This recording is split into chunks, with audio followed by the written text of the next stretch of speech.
കേരളം കണ്ടിട്ടുള്ളതിൽ വെച്ച് ഏറ്റവും മോശപ്പെട്ട സർക്കാർ ഏതാണ് എന്ന് ചോദിച്ചു ബഹുഭൂരിപക്ഷം മലയാളികളും ഏകാഭിപ്രായം രേഖപ്പെടുത്തുക അത് ഇപ്പോൾ ഭരണം നടത്തുന്ന രണ്ടാം പിണറായി വിജയൻ സർക്കാർ എന്നായിരിക്കും. കെടുകാര്യസ്ഥതയും ജനവിരുദ്ധ നയങ്ങളും മുഖമുദ്രയാക്കി ഈ സർക്കാർ എങ്ങനെയെങ്കിലും അധികാരത്തിൽ നിന്ന് പുറത്തു പോകണമെന്നാണ് കേരളത്തിലെ ഭൂരിപക്ഷം ജനങ്ങളും ആഗ്രഹിക്കുന്നത്. പൊതുജനങ്ങൾ മാത്രമല്ല, രഹസ്യമായി പാർട്ടിക്കാർക്ക് പോലും ഇത്തരത്തിലൊരു ആഗ്രഹമുണ്ട്. കെടുകാര്യസ്ഥതയും ജനവിരുദ്ധതയും മാത്രമല്ല, നിരവധി അനവധിയായ അഴിമതി കഥകളും ധൂർത്തിന്റെ കഥകളും ഈ സർക്കാരിൽ നിന്ന് പുറത്തു വരുന്നു. അങ്ങനെ കേരളത്തെ ഭരിച്ചു മുടിച്ച് പിച്ചച്ചട്ടി എടുപ്പിച്ചു വെച്ച് ഈ സർക്കാരിനെ നയിക്കുന്നത് ധാർഷ്ട്യം നിറഞ്ഞ സ്വജനപക്ഷപാതക്കാരനായ പിണറായി വിജയനാണ് എന്നുള്ളത് കൊണ്ട് സർക്കാർ വിരുദ്ധതയാണോ CPM വിരുദ്ധതയാണോ പിണറായി വിരുദ്ധതയാണോ ജനങ്ങൾക്കിടയിൽ ഏറ്റവും ശക്തമായ വികാരം എന്ന് ചോദിച്ചാൽ അത് പിണറായി വിരുദ്ധതയാണ് എന്ന ഉത്തരത്തിൽ നാം എത്തിച്ചേരും. എന്നാൽ പിണറായി വിജയൻ മാത്രമല്ല CPMന്റെയും കേരളത്തിന്റെയും ഇന്നത്തെ ഈ ഗതികേടിന് കാരണക്കാരൻ. പിണറായിക്കൊപ്പം തന്നെ ഉത്തരവാദിത്തപ്പെട്ട നിരവധി പാർട്ടി നേതാക്കളും നമുക്ക് മുന്നിലുണ്ട്. കേരളത്തിൽ CPMന്റെയും സർക്കാരിൻ്റെയും മുഖം നഷ്ടപ്പെടുത്തിയ 5 പ്രധാനപ്പെട്ട വനിതാ നേതാക്കളെയാണ് ഈ വീഡിയോയിൽ നിങ്ങൾക്ക് പരിചയപ്പെടുത്തുന്നത്. ഈ 5 പേരുടെ പട്ടികയിലെ 5ാം പേരുകാരി എന്ന് പറയുന്നത് യുവജന കമ്മീഷന്റെ മുൻ അധ്യക്ഷയായ DYFI യുവ വനിതാ നേതാവ് ചിന്താ ജെറോമാണ്. യുവജന കമ്മീഷൻ അധ്യക്ഷ എന്ന നിലയിൽ ചിന്താ ജെറോമിന് പൊതുഖജനാവിൽ നിന്നും മുൻകാല പ്രാബല്യത്തോടെ ശമ്പള വർധനവ് അനുവദിച്ചപ്പോൾ അവരുടെ കീശയിലേക്ക് ഒഴുകിയെത്തിയത് ഒറ്റയടിക്ക് 15 ലക്ഷം രൂപയാണ്. ചിന്താ ജെറോം ഈ പദവി അലങ്കരിച്ചതുകൊണ്ട് ഏതെങ്കിലും യുവാക്കൾക്ക് ഒരു പ്രയോജനവും ഉണ്ടായിട്ടില്ല എന്ന് മാത്രമല്ല, അവരുടെ ഗതി കൂടുതൽ അധോഗതിയായി തീരുകയും ചെയ്തു.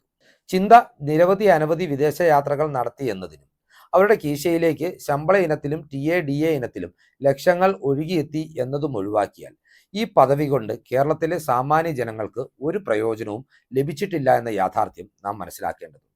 ഇതുമാത്രമല്ല, വ്യക്തിപരമായി അവരെക്കുറിച്ച് പറഞ്ഞാൽ അവർ വലിയ ബുദ്ധിജീവി ചമഞ്ഞ് നിരവധി പ്രസംഗങ്ങൾ നടത്തിയിട്ടുണ്ടെങ്കിലും അവരുടെ PhD പ്രബന്ധം അടിമുടി അബദ്ധമാണ്.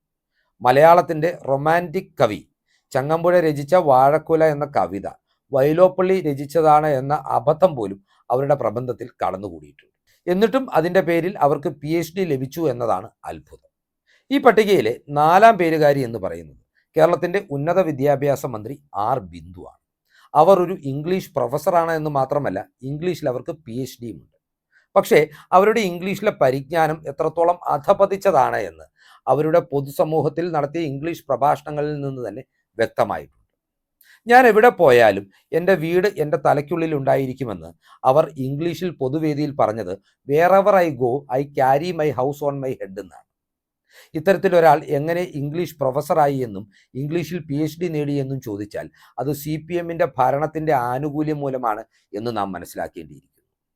ബിന്ദുവിന്റെ ഇംഗ്ലീഷിലെ പോരായ്മ മാത്രമല്ല, അവരുടെ വികലമായ നയങ്ങൾ മൂലം കേരളത്തിലെ ഉന്നത വിദ്യാഭ്യാസ രംഗം അപ്പാടെ തകർന്നിരിക്കുകയാണ്. പാർട്ടിയിലെ കുട്ടി സഖാക്കൾക്ക് കോപ്പിയടിക്കാനുള്ള സൗകര്യവും വ്യാജ സർട്ടിഫിക്കറ്റ് ഒപ്പിക്കാനുള്ള സൗകര്യവും മാത്രമാണ് ബിന്ദുവിന്റെ ഭരണ നേതൃത്വത്തിൽ കേരളത്തിലെ ഉന്നത വിദ്യാഭ്യാസ രംഗത്തുണ്ടായിരിക്കുന്ന ഏക മേന്മ എന്നുകൂടി നാം പറയേണ്ടിയിരിക്കുന്നു. അക്ഷരാർത്ഥത്തിൽ പാർട്ടിവൽക്കരണത്തിനും SFI ഗുണ്ടായുസത്തിനും കേരളത്തിലെ ക്യാമ്പസുകളെ വിട്ടുകൊടുത്ത ഒരു ഭരണകാലഘട്ടമാണ് R. ബിന്ദുവിന്റെ ഉന്നത വിദ്യാഭ്യാസ മന്ത്രി എന്ന നിലയിലുള്ള ഭരണകാലഘട്ടം. ഇതുമാത്രമല്ല, പൊതുഖജനാവിൽ നിന്ന് 40,000 രൂപ ചെലവഴിച്ചാണ് അവർ കണ്ണാടി മേടിച്ചത് എന്ന വിവാദവും നമുക്ക് മുന്നിലുണ്ട്. ബിന്ദുവും അവരുടെ ഭർത്താവായ CPM പോളിറ്റ് ബ്യൂറോ അംഗം A. വിജയരാഘവനും പാർട്ടിയുടെ മൂല്യം പൊതുജന മധ്യത്തിൽ ഇടിച്ചു താഴ്ത്തിയവരിൽ പ്രമുഖരായ 2 നേതാക്കളാണ്.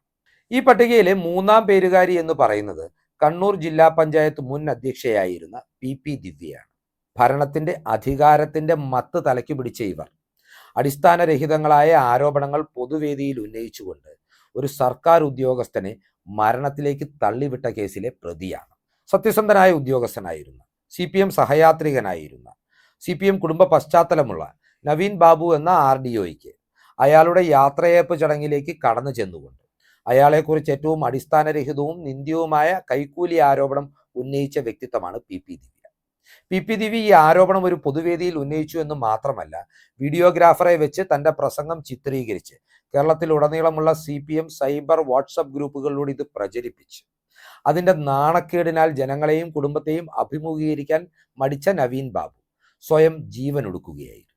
ശക്തമായ ജനരോഷം ഉയർന്നതിനെ തുടർന്ന് പാർട്ടി ഒളിപ്പിച്ചിരുന്ന ദിവ്യയ്ക്ക് പുറത്തു വരേണ്ടി വരികയും അവർ അറസ്റ്റിലാകുകയും ജയിൽവാസം അനുഷ്ഠിക്കുകയും ചെയ്തു. ഈ കാലഘട്ടത്തിൽ അവരും അവരുടെ ഭർത്താവും ബിനാമികളും കൂടിച്ചേർന്ന് നടത്തിയ നിരവധി അനവധിയായ അഴിമതി കഥകളും അനധികൃത സ്വത്ത് സമ്പാദനത്തിന്റെ വിവരങ്ങളും പുറത്തു വന്നിട്ടുണ്ട്. ദിവ്യ ഇപ്പോൾ ജാമ്യം ലഭിച്ച് പുറത്തുണ്ട്.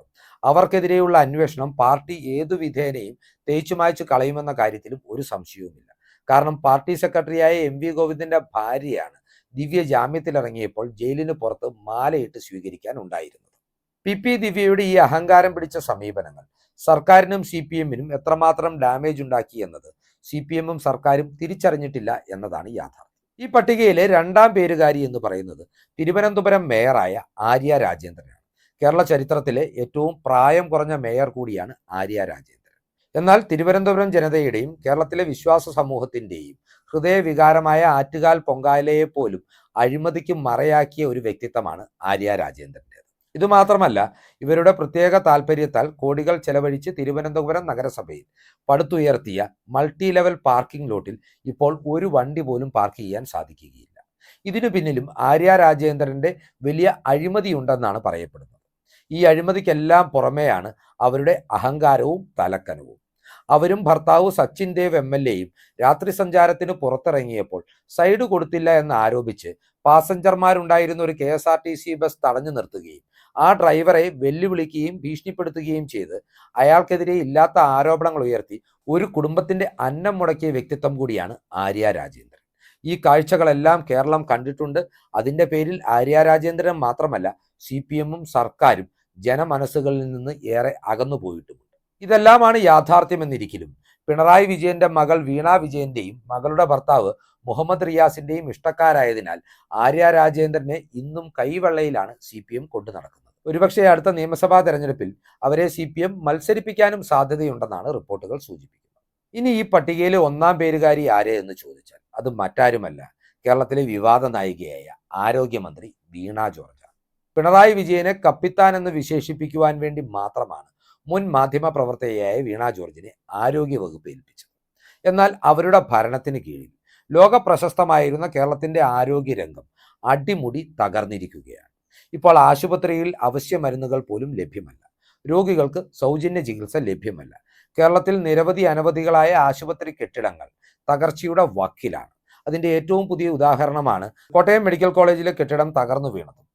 അവിടെ രോഗിയായ യുവതിക്ക് കൂട്ടിരിക്കാനായി വന്ന അമ്മ അതിനടിയിൽപ്പെട്ട് മരണപ്പെട്ടതും ഒരൊറ്റപ്പെട്ട സംഭവമായി തീരുവാതിരിക്കുവാൻ കൃത്യമായ ജാഗ്രത കേരള സമൂഹവും സർക്കാരും പാലിക്കേണ്ടതുണ്ട്. എന്നാൽ ഇതിനൊന്നും മെനക്കെടാതെ ന്യായീകരണ ക്യാപ്സ്യൂളുകൾ വിളമ്പി പിടിച്ചു നിൽക്കുവാൻ ശ്രമം നടത്തുന്ന ഒരാരോഗ്യമന്ത്രിയാണ് നമുക്ക് മുന്നിൽ. ഇവരുടെ കെടുകാര്യസ്ഥതയും നിഷേധാത്മക സമീപനം കൊണ്ട് മാത്രമാണ് കോട്ടയം മെഡിക്കൽ കോളേജിൽ രക്ഷാദൗത്യം 2.5 മണിക്കൂർ വൈകിയത് എന്നുകൂടി നാം ഓർക്കണം. ഇങ്ങനെ കേരളത്തിലെ CPM-നെയും സർക്കാരിനെയും വെട്ടിലാക്കിയ, പാർട്ടിയുടെ മുഖം നഷ്ടപ്പെടുത്തിയ പിണറായി വിജയന്റെ 5 കൂട്ടുപ്രതികളെ പരിചയപ്പെടുത്തിക്കൊണ്ട് ഈ വീഡിയോ ഇവിടെ അവസാനിപ്പിക്കുകയാണ്. കൂടുതൽ രാഷ്ട്രീയ വാർത്തകൾക്കും ചർച്ചകൾക്കും വിശകലനങ്ങൾക്കുമായി ഞങ്ങളുടെ ചാനൽ സബ്സ്ക്രൈബ് ചെയ്യുക. നന്ദി.